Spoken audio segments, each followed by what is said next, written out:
Hello दोस्तों हमने law of tort का एक टॉपिक शुरू किया था पिछली बार, द ट्रेसपास टू रेपुटेशन। और ट्रेसपास टू रेपुटेशन में हमने मलिशियस प्रोसिक्यूशन को डिस्कस किया था। आज के टॉपिक में हम लोग डिस्कस करेंगे trespass to person. What is the meaning of trespass to person? Trespass to person का मीनिंग क्या है? अगर हम बात करें ट्रेसपास टू पर्सन की तो सिंपल सा मीनिंग क्या है? ट्रेसपास का मीनिंग आपको मैंने पिछली बार बताया था और मैं फिर से आज बता देता हूँ कि ट्रेसपास का मतलब क्या होता है कि कोई अनलॉफुल इंटरफेरेंस करना, कोई अनरीजनेबल इंटरफेरेंस करना। Trespass simply means unlawful interference.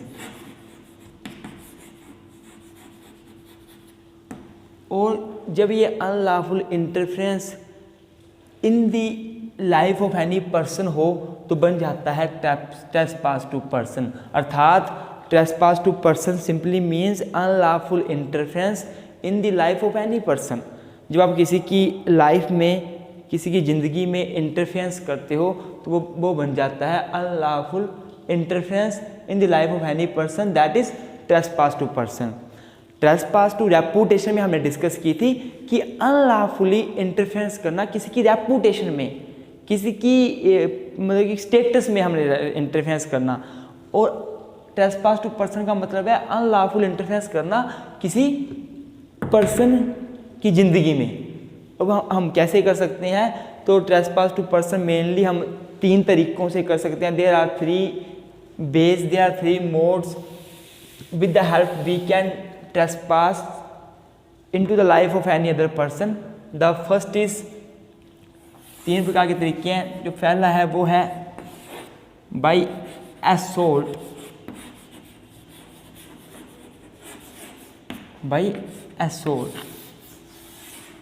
मैं बताऊंगा क्या होता है, पहले आप एक बार देख लो। दूसरा हम ट्रेसपास टू पर्सन कैसे कर सकते हैं? by battery.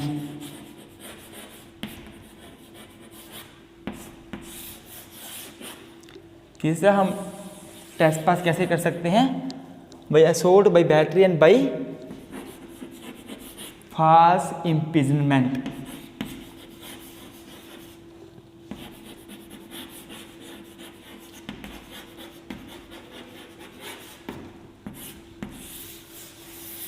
ये 3 तरीके हैं किसी की लाइफ में इंटरफेयर करने से, किसी पर्सन की ज़िंदगी में इंटरफेयर करने से। हम बाई असोल्ट किसी की लाइफ में इंटरफेयर कर सकते हैं, बाई बैटरी कर सकते हैं और बाई फॉल्स इम्प्रिजनमेंट भी कर सकते हैं।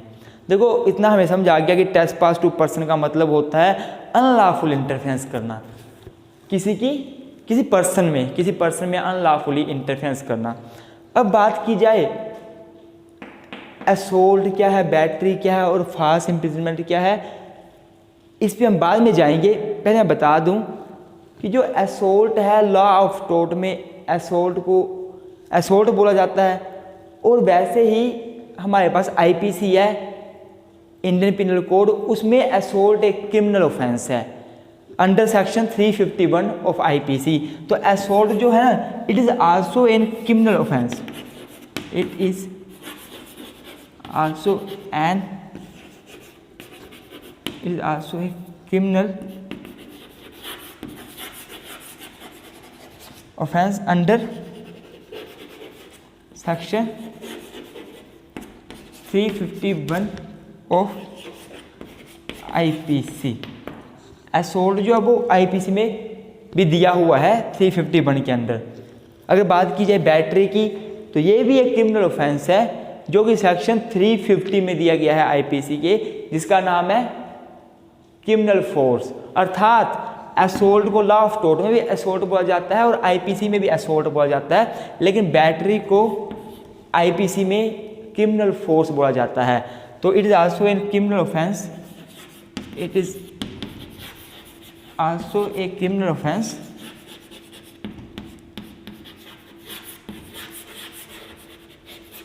Under IPC given under section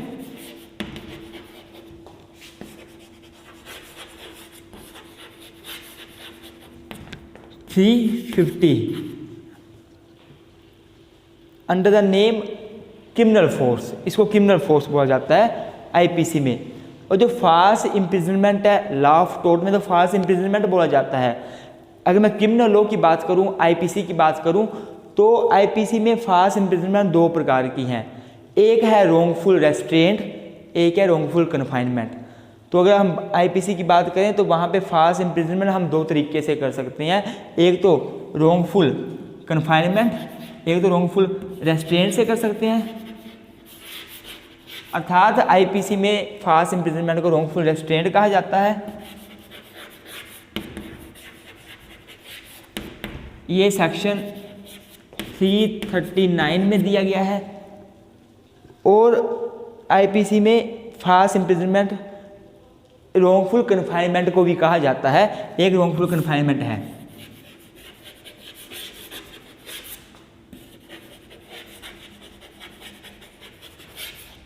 given under section 340, ये सेक्शन 340 में दिया हुआ है। मतलब लॉ ऑफ टोर्ट में तो फास्ट इम्प्रिजनमेंट कहा जाता है, और अगर हम क्रिमिनल लॉ की बात करें, इंडियन पिनल कोड की बात करें, तो वहाँ पे रोंगफुल रेस्ट्रेंट भी है और रोंगफुल कन्फाइनमेंट भी है। तो रोंगफुल रेस्ट्रेंट जो है 339 में दिया हुआ है, रोंगफुल कन्फाइनमेंट 340 में दिया हुआ है। फिर एक क्वेश्चन आपके मन में आ सकता है कि सर डिफरेंस क्या है रोंगफुल रेस्ट्रेंट और रोंगफुल कन्फाइनमेंट में। तो मैं आपको बता दूं, रोंगफुल रेस्ट्रेंट होती है पार्शियल रेस्ट्रेंट, किसी को पार्शली रेस्ट्रेंट करना, रोकना, पार्शियल, टोटल रेस्ट्रेंट नहीं होती।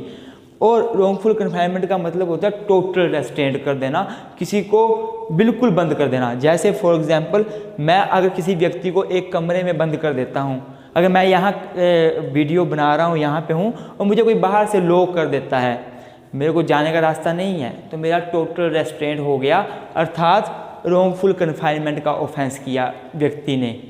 और अगर मान लो मैं कहीं अपने काम पे जा रहा हूँ, रास्ते में जा रहा हूँ, और रास्ते में किसी ने मुझे रोक लिया और मुझे बोला आप यहाँ नहीं से मत जाओ, मैं बोलता हूँ नहीं मुझे यहीं से जाना है, मेरा राइट टू मूवमेंट है मेरे पास, तो मैं अपने रास्ते से जा रहा हूँ, जो मेरे पास राइट है वहीं से जा रहा हूँ, और मुझे व्यक्ति ने बोल दिया कि आप नहीं जाते, आप यहाँ से मत जाओ, किसी और रास्ते से चले जाओ, यहाँ से वापस जाओ, मुझे रोक लिया, तो मेरा पार्शियल रेस्ट्रेंट हुआ है। अब मैं कहीं और रास्ते से जा सकता हूँ, पर वहाँ से मैं नहीं जा सकता जहाँ से मैं जा रहा था। हालांकि मेरा राइट टू प्रोसीड था, राइट टू जाने का अधिकार था मेरे पास, पर फिर भी मेरा राइट उन्होंने छीन लिया, अर्थात मेरा रोंगफुल रेस्ट्रेंट हुआ। तो रोंगफुल रेस्ट्रेंट पार्शियल के नेचर का होता है, अर्थात आपका एक तरफ से रास्ता बंद करते हैं, आप कहीं और से जा सकते हो, टोटल रेस्ट्रेंट नहीं होता।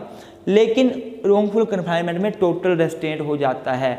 अब एक क्वेश्चन आपके मन में ये भी आ सकता है कि क्या सर रोंगफुल कन्फाइनमेंट एक अंदर कमरे के ही होगा कि ऐसे ही हो सकता है? तो मैं आपको बता दूं कि रोंगफुल कन्फाइनमेंट ओपनली भी किया जा सकता है, ऐसा नहीं है कि चार दीवारी के अंदर ही होगा, एक ओपनली भी किया जा सकता है। जैसे फॉर एग्जांपल मैं एग्जांपल देता हूं आपको, मान लो मैं रास्ते में जा रहा हूं, एक लड़का यहाँ खड़ा हो गया, एक लड़का यहाँ, 5-6 लड़के मेरे को घेर के खड़े हो गए, उन्होंने एक लिमिट बना दी, एक गोल सी लिमिट बना दी, उसके बाहर मुझे नहीं जाने दे रहे हैं वो। वैसे ओपनली मैं ओपनली खड़ा हूँ, मुझे 4-5-6 लड़के घेर के खड़े हो गए हैं, लेकिन ये रोंगफुल कन्फाइनमेंट है, मैं टोटल मेरा रेस्ट्रेंट हो गया है। रोंगफुल कन्फाइनमेंट, रोंगफुल रेस्ट्रेंट में मैं डीपली नहीं जाऊंगा, ये आईपीसी के अंदर बहुत डिटेल में टॉपिक है, तो मैं इस पर नहीं जाऊंगा। पर अगर लॉ ऑफ टोर्ट की बात की जाए तो लॉ ऑफ टोर्ट में फास्ट इम्प्रिजनमेंट का मतलब है टोटल रोंगफुल कन्फाइनमेंट से, टोटल रेस्ट्रेंट से।